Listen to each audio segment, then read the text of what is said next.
La Navidad nos permite muchas cosas, algunas buenas, otras no tan agradables, etcétera. Una de las cosas que suceden en Navidad es que el vocabulario fluye, el vocabulario nos aumenta. Hablamos de ropa de Navidad, comida de Navidad, la lotería de Navidad.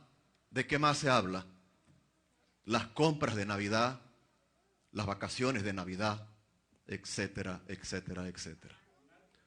La comida, los tamales, los aguinaldos, los bonos de Navidad, el ascenso de Navidad. Entonces, el vocabulario no fluye en torno a la Navidad. Pero también hay algo en Navidad extraordinario, y es que ella nos sirve como comodín. ¿Entienden la palabra comodín? La Navidad nos sirve como el elemento perfecto para las excusas, para posponer o para emprender algunas. Les doy algunos ejemplos. Hijo, ¿cuándo arreglas el cuarto? Después de Navidad. ¿Cuándo me pagas lo que me debe? Después de Navidad. Hermano, le presté un libro hace 10 años. ¿Cuándo me lo devuelve? Después de Navidad. Jairo, te está creciendo la barriguita. ¿Cuándo empiezas la dieta? Después de Navidad. Amor, tienes que arreglar la cochera, tienes que hacer esto en casa, cambiar los bombillos. Y el marido responde, después de Navidad. Así que la expresión después de Navidad nos viene como anillo al dedo, ¿sí o no? Pero a eso súmele que después de Navidad viene el fin de año. Y para los hispanos, o si está en Europa, se celebra el 6 de enero la Epifanía. De tal manera que decir después de Navidad, eso lo va enlazando como a la segunda semana de enero. Así que eso es maravilloso cuando decimos después de Navidad. Mi amor, ¿cuándo me sacas a comer? Pregunta la esposa.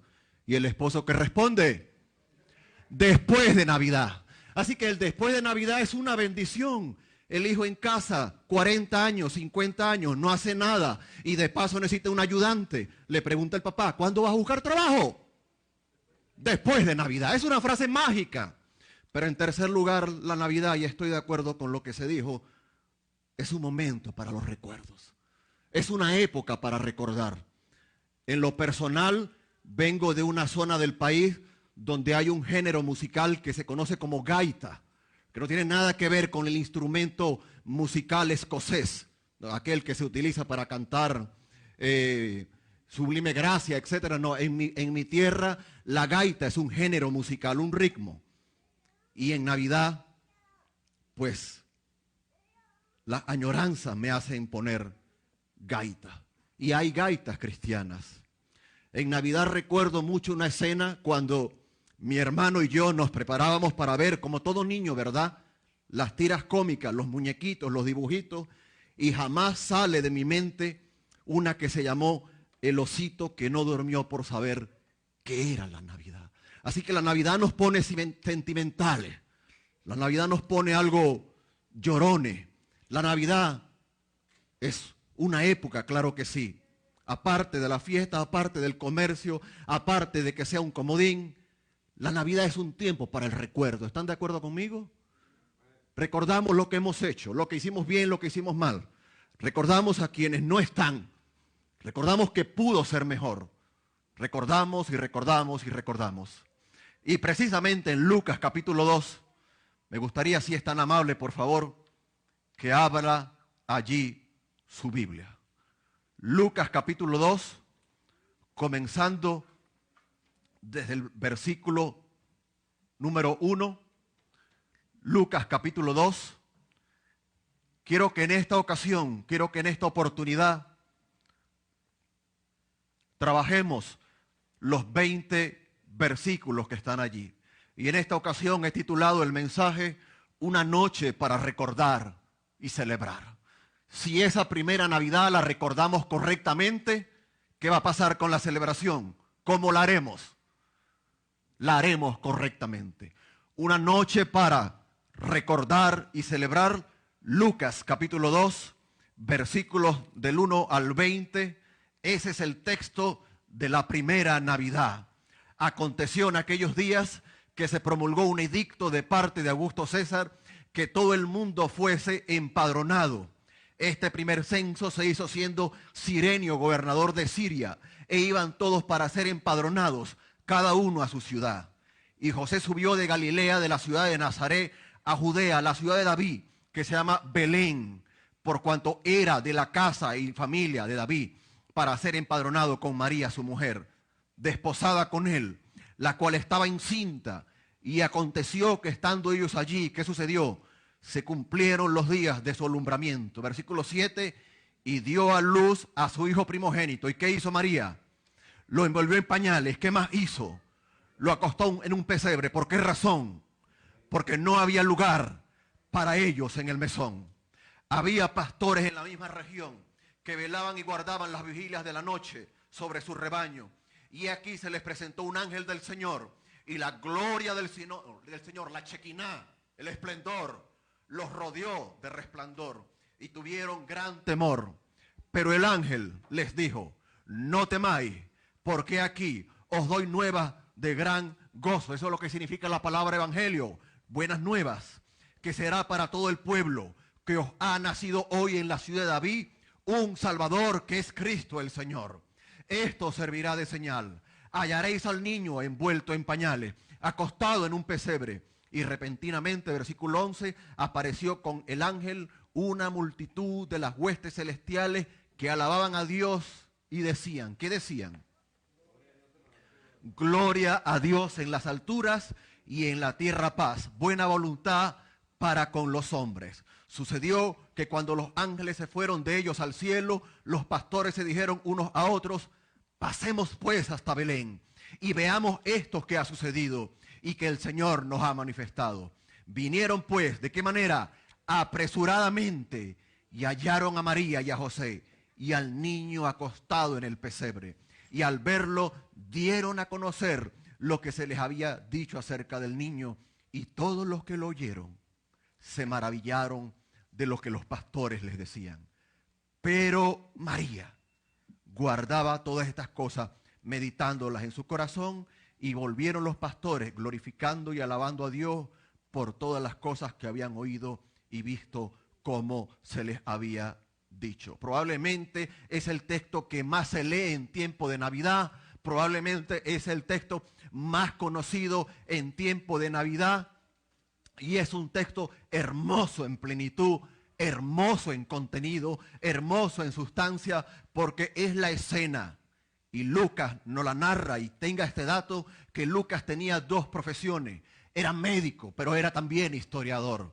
Y es interesante que Lucas comienza mencionando: en aquellos días, versículo 1, se promulgó un edicto de parte de Augusto César, el primer emperador romano. Si leemos Mateo 2 hace referencia del rey que gobernaba Israel en ese tiempo, Herodes el Grande. Luego le sucedieron sus hijos, que algunos también se llamaban Herodes. Y en el versículo 2 dice que este censo se hizo siendo Cirenio gobernador de Siria. Y eso se explica porque en ese entonces Jerusalén, Israel, era parte del imperio romano y estaba gobernada allí desde Siria. Una noche para recordar y celebrar. Quiero entregarle en esta ocasión algunas razones de por qué debemos recordar y celebrar esa primera Navidad. Una Navidad que lamentablemente se ha distorsionado en el camino. Una Navidad que en no pocas ocasiones recibe un montón de componentes que nada tienen que ver con ella. No todos. Algunos nos siguen recordando al Salvador. Otros nos recuerdan otras cosas que nada tienen que ver con Cristo. Le dejo algunas razones. ¿Por qué debemos recordar esta noche? ¿Por qué debemos recordar y celebrar esa primera Navidad? Y en primer lugar, versículos 6 y 7, porque tiene un carácter humilde. Allí en el versículo 1 nombra a Augusto César, pero Cristo no nació en la casa de Augusto César, no nació en el palacio del rey, tampoco nació, versículo 2, en la casa del gobernador de Siria, de Cirenio, tampoco nació en el palacio de Herodes, Mateo 2, allí en Jerusalén. La primera Navidad debe ser recordada porque esta tiene, recordada y celebrada, recordada y practicada, porque esta tiene un carácter humilde. Cristo no nació entre los poderosos, versículos 1 y 2. Cristo nació en circunstancias, hablando de la humildad, difíciles. María, junto con José, junto con todos, subieron allí de Galilea, y más o menos Galilea, Jerusalén, en el centro, aquí, y baja, y allí se encuentra a Belén. Y esa era una ruta de aproximadamente más de 100 kilómetros. Para los vehículos del tiempo eran muchos kilómetros. Para el estado de María, eso era mucho para su tiempo. Pero ellos emprendieron ese viaje a pesar de la incomodidad. Si usted gira su vista al versículo 12, el versículo 12 nos sigue hablando de esa humildad y sencillez. A este niño lo hallaréis envuelto ¿en qué? En pañales. Lo hallaréis en un pesebre. Y si sube la vista al versículo 7, dice también que María lo envolvió en pañales y que lo acostó ¿dónde? Y que lo acostó en un pesebre. Pero si va al versículo 8, allí usted tiene básicamente el comité de bienvenida para el Salvador. Allí tiene el comité de recepción. No encontramos a los mejores médicos, a las mejores enfermeras, a las mejores parteras de la época. Dice el versículo 8 que había en la misma región que pastores que no eran muy bien vistos, por cierto. Así que vea todas las circunstancias que engalanan, si me permite esa expresión, la primera noche de Navidad. En esa circunstancia nace mi rey. En esa circunstancia nace el Salvador. El versículo 7 dice que no había lugar para ellos, es decir, para María, José y el niño en el mesón. Algunos creen que el mesón era una especie de hotel de carretera, nada que ver. En España decimos hostal o de albergue. No, básicamente el mesón era una especie de casa de huéspedes. Y el cuarto principal de la casa de huéspedes, al parecer, porque recuerden que todos habían subido a la ciudad para ser empadronados para un censo, generalmente de carácter militar y para el asunto de los impuestos, y tanto María como José subieron allí. Pero es obvio que entre toda la gente que subió y entre todos los funcionarios de Roma, ¿cómo estaba la ciudad? Abarrotada. Así que si alguien dice, bueno, es que no le dieron hospedaje a María porque eran racistas. No, lo más seguro es que la ciudad estuviese abarrotada. Y el lugar de la casa que se encontró para ellos, algunos dicen que estaba en la parte de abajo, otros discuten que era una cueva alrededor. No es realmente lo que nos importa. Lo que está claro es que en el cuarto principal no había lugar para ellos. Y María tomó en sus brazos a su bebé, a su pequeñito, y lo acostó ¿dónde? Lo acostó en un pesebre, en ese plato de los animales, o incluso a veces el pesebre podía estar tallado, ¿no? en las paredes, en alguna cueva. Allí lo puso María, con toda la sencillez de esa primera Navidad, con toda la sencillez, lo cual evidenciaba que el mismo Rey de Gloria se despojó de todo su trono y su esplendor. Así que cuando celebremos la Navidad, recordemos que ella vino cargada ¿de qué? De sencillez, de humildad. No había pompa, no había una orquesta recibiendo al Salvador, aunque hubo canto. No había mariachis allí. Allí estaba María, posiblemente confundido. Allí estaba José, allí estaban los pastores. Y es emocionante ver el carácter humilde de la Navidad. Había poderosos, los poderosos no prestaron atención. Hubo situaciones muy difíciles, parece que nadie hizo nada para resolvérselas a José y María. Había extrema pobreza, no había un pago para madres primerizas, no había un cheque bebé de X dólares o X dólares euros por bebé. Así que María y José tenían que arreglárselas como ellos podían. Y si tuvieron algún comité de bienvenida, fueron unos humildes pastores. En segundo lugar, ¿por qué la celebramos? ¿Por qué la recordamos? Versículos que ya lo hemos leído, pero quiero volverlos a matizar. Porque ella encierra, y esto me encanta, la gloriosa salvación de Dios. La Navidad no es un tiempo para promocionar productos. La Navidad no es un tiempo de tienda, aunque lo hacemos obviamente y podemos decir que ninguno podemos escapar a ello. Pero la Navidad debe ser recordada y debe ser celebrada porque encierra la gloriosa salvación de Dios. Allí estaban los pastores, versículo 8. En el versículo 9 se les presenta un ángel. No vamos a discutir cuál era, no lo sabemos. No sabemos si fue el mismo Gabriel que se le presentó a María y le dio el anuncio del nacimiento del Salvador. No lo sabemos. Pero dice el versículo 9, y la gloria del Señor, ¿qué hizo? Rodeó a estos pastores. ¿De qué? De resplandor. Y como es normal, tuvieron gran temor. No era un temor de incredulidad. Era un temor de asombro. Era un temor de éxtasis. Los pastores no eran bien vistos en Jerusalén. En no pocas ocasiones eran considerados ladrones. Eran considerados amigos de lo ajeno. Otro dato interesante, que estos pastores eran el tipo de pastores que se conocen como pastores transhumantes, que podían salir de casa desde marzo, abril con las ovejas y regresar por allá octubre, noviembre. Así que estos pastores iban donde encontraban el pasto, donde encontraban el agua para las ovejas. Nadie garantiza que se bañaban, nadie garantiza que eran educados. En no pocas ocasiones eran vistos como malhechores, como maleducados. Y si un pastor ofrecía la lana, ofrecía cierta leche, ofrecía productos, posiblemente no le creían o no le compraban. ¿Por qué? Porque este pastor debía ser un asalariado y esas ovejas le pertenecían a un dueño y él se estaba aprovechando de la situación. Así que la gloria del Señor se revela ¿a quién?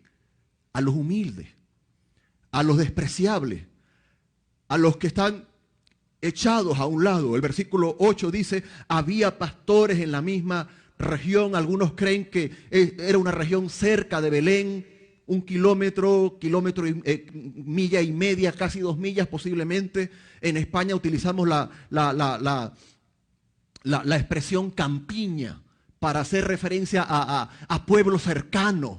Y también se utiliza la expresión comarca. La comarca, pueblos cercanos que están separados por muy poca distancia.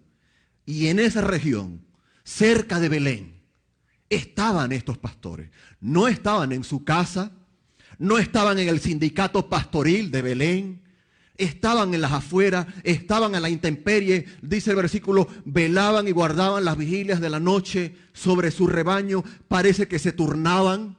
Entre unos pastores y otros, parece que se turnaban para cuidar a los rebaños mientras unos descansaban allí sobre la piedra, sobre la roca o tirados en el camino, mientras los otros vigilaban que el ladrón o que los animales no viniesen a hacerle daños a las ovejas.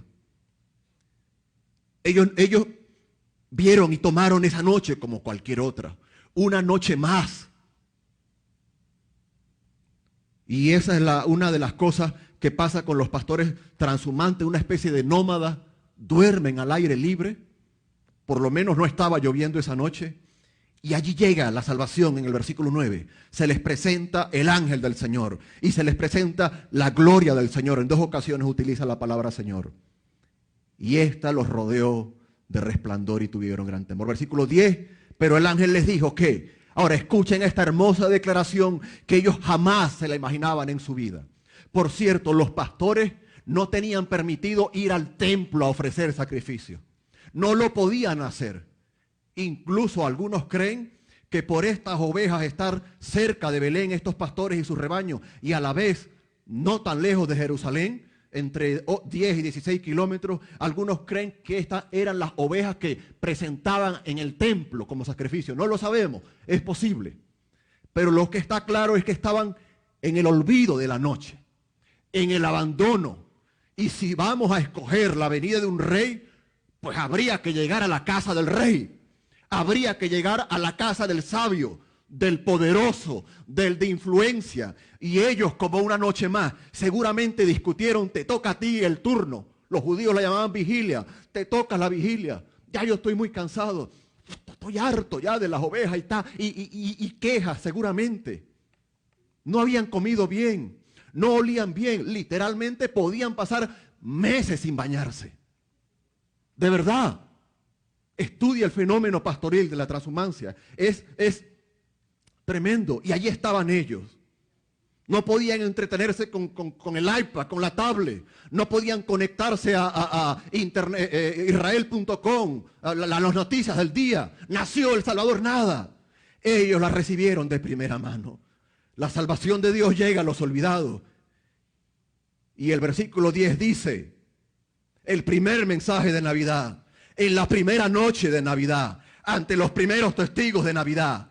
Pero el ángel les dijo, no temáis. Y aquí viene la razón. No temáis, no porque os vaya a quedar sin trabajo, no porque vaya a ser a seguir abandonados por la sociedad. No temáis porque las ovejas se van a morir en el camino. No, no temáis porque he aquí, hoy os doy nueva de gran gozo. Era difícil para un pastor recibir una buena noticia. Lo que podía recibir eran malas noticias. El animal, el ladrón, se enfermó la oveja y su vida estaba llena de pesares, de dolores. Y por primera vez en su vida seguramente, porque hasta lejos de su familia estaban, van a recibir la mejor de las noticias. Y el ángel les dice, he aquí os doy nuevas de gran gozo, que será para todo el pueblo. No será para José, no será para María, será para todos. Se abre la salvación universal, se abre la salvación de Dios. Ya Israel no la controla, ya Israel no manipula las hebras de la salvación. Será para todo el pueblo. Y escuche la noticia. Versículo 11, que os ha nacido hoy en la ciudad de David, Belén. ¿Qué os ha nacido? Un Salvador, que es Cristo, el Señor. Recordamos la Navidad, celebramos la Navidad porque ella encierra la gloriosa salvación de Dios. Al Señor se le llama Salvador, se le llama Cristo, versículo 11, y se le llama Señor. La palabra Cristo significa el Mesías, el ungido, el enviado. Cristo el Señor. Qué hermoso versículo. Se abre la salvación. Nace el Salvador. Nace Cristo. Nace el Señor. Esa es la razón por la que decimos Jesucristo. O Cristo Jesús. Cristo Yeshua. Qué hermosa escena. Qué hermosa escena. Y allí entendieron los pastores, porque está claro que sí conocían como buen judío las escrituras del Antiguo Testamento. Allí recordaron la salvación anunciada por los profetas Isaías, Miqueas, Números, tal. Pero si vamos al capítulo 1, en el capítulo 1 allí se anuncia, versículo 26, no lo tiene que buscar hasta el 38, el nacimiento profético de Cristo el Señor. Así que allí se cumple la profecía dada a María. Versículo 10, me encanta lo que dice el versículo 10, hablando de la salvación. La salvación no genera tristeza, no genera pesar, no genera dolor. ¿Cómo dice? ¿Nuevas de qué? De gran, versículo 10, de gran gozo. Nuevas de gran gozo. Imagínense lo aturdido de estos humildes pastores. Pero si nuestro testimonio no es creíble en una corte, bueno, no se llamaba corte, ¿no? Pero hoy lo entendemos como corte. En un juicio se llamaba mucho, pero no se llamaba un pastor de Israel. Eran tildados de mentirosos, etcétera, etcétera. Cualquiera pudiera pensar, se equivocó el ángel escogiendo a los pastores. No se equivocó. La salvación había comenzado. La salvación había llegado a toda la humanidad y había llegado por medio de Cristo el Señor. En tercer lugar, versículos 13 y 14. Recuérdela, celébrela, recordémosla, celebrémoslas, porque tiene grandes notas de alabanza y adoración. La primera noche de Navidad, los primeros testigos de Navidad, el primer mensaje de Navidad, pero los versículos 13 y 14 músicos, el primer coro de Navidad, el primer himno de Navidad. Versículos, el 12 dice, esto servirá de señal, hallaréis al niño envuelto en pañales, acostado en un pesebre, tal como hizo María. Pero los versículos 13 y 14 dicen, con tanta emoción, estaba el ángel, pero dice que repentinamente apareció con el ángel una multitud de las huestes celestiales, ángeles, arcángeles, serafines, etcétera, familias angelicales que alababan a Dios y decían, ¿qué decían? El primer himno de Navidad, el primer canto, gloria a Dios en las alturas y en la tierra, ¿qué? Paz, buena voluntad. Y la idea es para con los hombres o elegidos o los hombres en los cuales Dios tiene contentamiento. Aquí no es un llamado a la paz mundial como se ha traducido este versículo. Gloria a Dios en las alturas y en la tierra paz. Buena voluntad para con los hombres y se me permiten una explicación en quienes Dios tiene contentamiento. Una muestra es que Dios no se le apareció a todos. ¿A quién se le apareció? A unos humildes pastores. ¡Wow! La Navidad, amados, la Navidad para quienes nos ven, nos escuchan, tiene grandes notas de alabanza y adoración. Tiene un gloria a Dios en las alturas. No adoramos a un árbol, no adoramos a un palo, a un sistema o a cualquier cosa. Adoramos al Dios que está en las alturas. Esa adoración y esa puerta de la salvación que se ha abierto permite que la paz de la que se habla allí no sea una paz horizontal. Ahora todos nos la llevamos bien. No, allí se refiere a una paz vertical. Por fin el hombre puede estar en paz con Dios. Paz para con los hombres. Gloria a Dios en las alturas. Imagínense ese canto de las huestes celestiales. Si los pastores, el versículo 9, estaban sorprendidos porque les apareció el ángel. Imagínense entonces cuando se les aparece en los versículos 13 y cuando en el versículo 13 y cuando entonan gloria a Dios en las alturas, ¿no? Gloria a excesos de wow, hermoso, hermoso, hermoso. ¿Cómo celebra usted la Navidad? ¿Cómo la recuerda? ¿Corre a comer porque parece que la comida se acaba? Eso no es Navidad. Eso es avaricia. Eso es glotonería. Mi Señor nació lleno de humildad. Mi Señor nació abriendo la salvación al mundo. Y mi Señor nació con hermosas notas musicales. ¿Por qué cantamos canciones de Navidad solo en Navidad? Obvio, porque es Navidad, obvio. Pero no es lo que quiero decir. Las canciones de Navidad tienen un contenido tan hermoso. ¿No podemos cantar en febrero Gloria a Dios en las alturas? ¿No podemos cantar en verano Gloria a Dios en las alturas? Una de las cosas que nos ha robado la Navidad es que se ha apropiado de cantos tan hermosos y solamente los entonamos en Navidad. ¿Cómo? Leemos Lucas 2, ¿solo cuándo? Casi siempre en Navidad. Recordemos la Navidad correctamente y de esa manera podremos celebrarla como correctamente. Imaginaos la escena, los pastores. Allá está María, allá está José. Belén era un pueblo pequeño, actualmente tiene como 30,000 habitantes. No era así en la antigüedad. Pequeño, seguramente los vecinos oyeron, algo pasa, se fueron acercando allí. Posiblemente era el cuarto de abajo, había gente arriba, aunque sea bajaron por curiosidad. Y hay dos escenas paralelas. Y ambas no se conocen, luego se van a encontrar. Qué hermoso, qué hermoso. Ha llegado la salvación de Dios a la tierra. Hay una cuarta razón. Hay una cuarta razón por la cual la Navidad debe ser recordada. Versículos 15 al 17 y saltamos al 20. Gire su vista allí, por favor. Porque hace un llamado. Vea la actitud de los pastores a obedecer la proclamación del Evangelio. ¿Por qué dices eso? Versículo 15. Sucedió que cuando los ángeles, ahora aquí habla de plural, varios, se fueron de ellos al cielo, ¿qué hicieron los pastores? Se dijeron unos a otros, o sea, hubo diligencia, hubo apuro. ¿Qué dijeron? Pasemos pues hasta Belén. No sabemos la distancia. Posiblemente no estaban lejos. Pasemos pues hasta Belén y veamos esto que ha sucedido y que el Señor nos ha manifestado. Ellos entendieron que el mensaje de los ángeles venía de parte de ¿quién? Del Señor, de Dios mismo. Y que el Señor nos ha manifestado. Versículo 16. Vinieron pues, ¿cómo? Apresuradamente. Y hallaron a María y a José, como decía la profecía, acostado en el pesebre. La palabra hallaron del versículo 16 implica que le estuvieron buscando. Obviamente no es de pensar que nacieron muchos bebés esa noche, pero seguramente más de uno.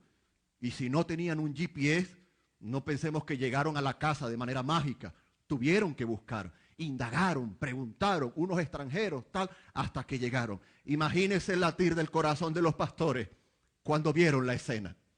Imagínense el latir de los pastores cuando vieron al Rey del universo indefenso. Imagínate esa escena, amado que me escucha.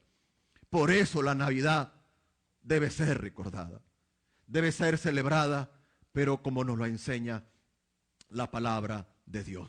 Repito, versículo 16, vinieron pues apresuradamente, ¿y qué? Y hallaron a María y a José y al niño acostado, ¿en dónde? En el pesebre. Y al verlo, ¿qué hicieron los pastores? ¿Se dejaron para ellos lo que le dijeron los ángeles? No. Dieron a conocer, ¿qué cosa? Lo que se les había dicho acerca del niño, lo que se había dicho acerca del Salvador, de Cristo el Señor, que nacería en la ciudad de David, porque allí nació David, allí tuvo su descendencia, por eso se llama la ciudad de David. Así que, amados, la Navidad es un tiempo, ¿para qué? Para obedecer la proclamación del Evangelio. Lo hicieron unos pastores que no habían ido a seminario. Lo hicieron unos pastores que no tenían preparación teológica ninguna. Y mi pregunta es, ¿y usted? ¿Y yo? Si hay un tiempo donde las personas están sensibles a escuchar, ¿cuál es? El tiempo de Navidad. Regale un calendario, regale una Biblia, regale un chocolate caliente, regale un caldito a esa persona necesitada. Mi esposa aprendió a hacer champurrado, qué cosa más buena. Hágase un champurradito y déselo allí a esa persona que sabe que está pasando frío. Compre un abrigo, comparta con otro. No hay excusa. Este es un tiempo excelente para predicar el Evangelio. Es un tiempo donde tenemos tantas herramientas. Vaya a Amazon, bolígrafo, llavero, cualquier detalle, compártalo con sus vecinos. ¿Qué hicieron los pastores? Hicieron lo único que podían hacer, lo único que sabían. Sabían de caminos, sabían cuidar ovejas. No sabemos si las ovejas fueron con ellos. No sabemos si algunos pastores se quedaron cuidando las ovejas y ellos se marcharon sin ovejas. No lo sabemos. Así que cuando escuchamos esa canción de, ¿cómo dice? María, José, el burro, la mula y el buey. Pues claro, son cosas que uno dice, es que río, lloro, ¿qué hago? No. Entonces, por eso necesitamos purificar la Navidad, rescatarla. Y si le hablo de las escenas de los nacimientos, de los belenes, que por un lado los pastores y por otro lado los sabios de Oriente, si va Mateo 2, los sabios llegan después. Los estudiosos creen que ya Cristo estaba crecidito entre 1 o 2 años, no lo sabemos, pero en cualquier caso, allí estaba el comité de recepción. Estoy seguro que curiosos se acercaron a José, allí los pastores, y ellos dijeron con firmeza, ya no tenían temor, ya no tenían ninguna duda. Y al verlo, ¿al ver a quién? Al niño en el pesebre, ¿qué hicieron? Dieron a conocer lo que se les había dicho acerca del niño. La Navidad es tiempo de proclamación del Evangelio. La Navidad es tiempo de dar a conocer a otros que Cristo nació, pero nació para morir. Y Cristo nació para morir por mis pecados y los suyos. Por mis pecados y los que nos ven mediante esta transmisión. Por el medio que sea, por la fuente que sea. Cristo murió para salvarnos de nuestros pecados. Pero si usted se sigue aferrando a sus pecados como un tesoro, así morirá e irá a una eternidad sin Cristo. Sería necio rechazar este hermoso nacimiento. Sería necio rechazar que Cristo vino al mundo en una noche donde nadie le esperaba.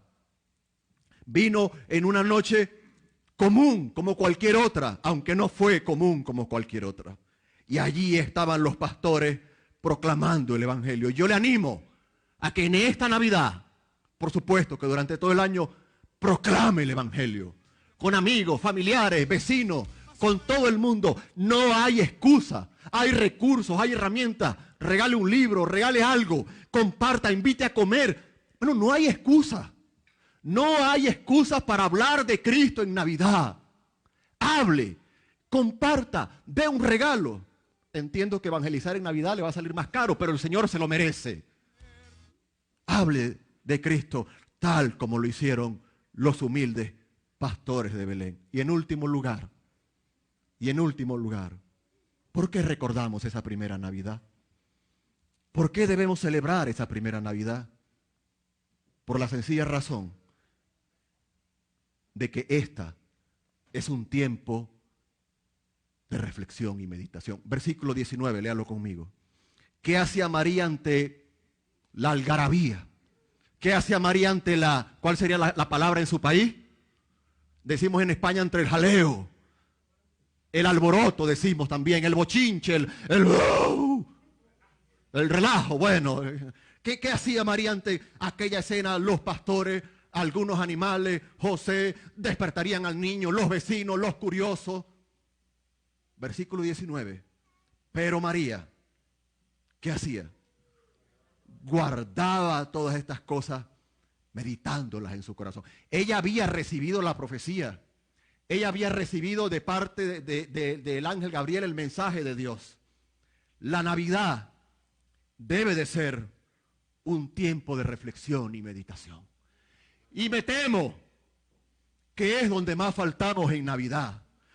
Los niños, la reunión, la comida de la empresa, el WhatsApp, la internet, las compras, pintar, allá, aquí, viene el invierno, y es una locura Navidad. Y no en vano la meditación ha sido llamada el arte perdida del cristiano. Nos cuesta estar a solas. Nos cuesta estar a solas. Si estamos a solas, miramos el WhatsApp, miramos el Facebook, estamos pendientes de cualquier compromiso. María allí, la idea de guardaba es atesoraba, meditaba para sí, reflexionaba seguramente en lo que el ángel le había dicho, reflexionaba cómo yo fui escogida para ser la madre del Salvador, reflexionaba en el mensaje a los pastores, muchas cosas pasaban por su mente. La Navidad debe ser ese tiempo de reflexión, de meditación, por la maravillosa historia que ella representa. La palabra que me gusta allí es asombro. Asombro. La Navidad debe ¿qué? Asombrarnos. Hermano, no nació un futbolista. Nació Cristo el Rey. Nació Cristo el Rey. Y si eso no nos asombra, tenemos un gran problema. La Navidad implica, versículo 19, viendo lo que hizo María, atesorar en el corazón. Meditar implica una reflexión, una evaluación profunda. Meditar también implica que el intelecto va unido a la espiritualidad. Muchos nos acusan de los cristianos ser personas sin intelecto, personas que dejamos el cerebro en otro lado, etcétera, etcétera. Eso no es cierto. En el versículo 19 se une el intelecto con la espiritualidad del corazón. Hemos perdido la reflexión. Hemos perdido el darnos un alto en el día. Hemos perdido el apagar el teléfono, el desconectar, el no me llame. Claro, si le llaman, no le diga al hijo que diga no estoy, porque esa tampoco es la idea. Pero desconecte un momento. Tenga en casa un tiempo a solas, o un lugar, o un sitio. Necesitamos meditar. O usted no vive en el mismo mundo de locos que vivo yo. Esto es una locura y debemos parar. Nos perdemos la hermosura del Señor. Nos perdemos conocerle. Porque vivimos en muchas ocasiones, no siempre, vidas espirituales mecánicas.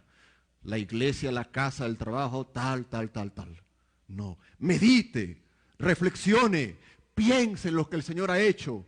Lea un salmo, tome nota. Vaya atrás en su memoria cuando empezó en la vida cristiana.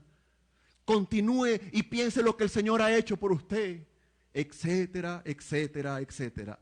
Me encanta la actitud de María.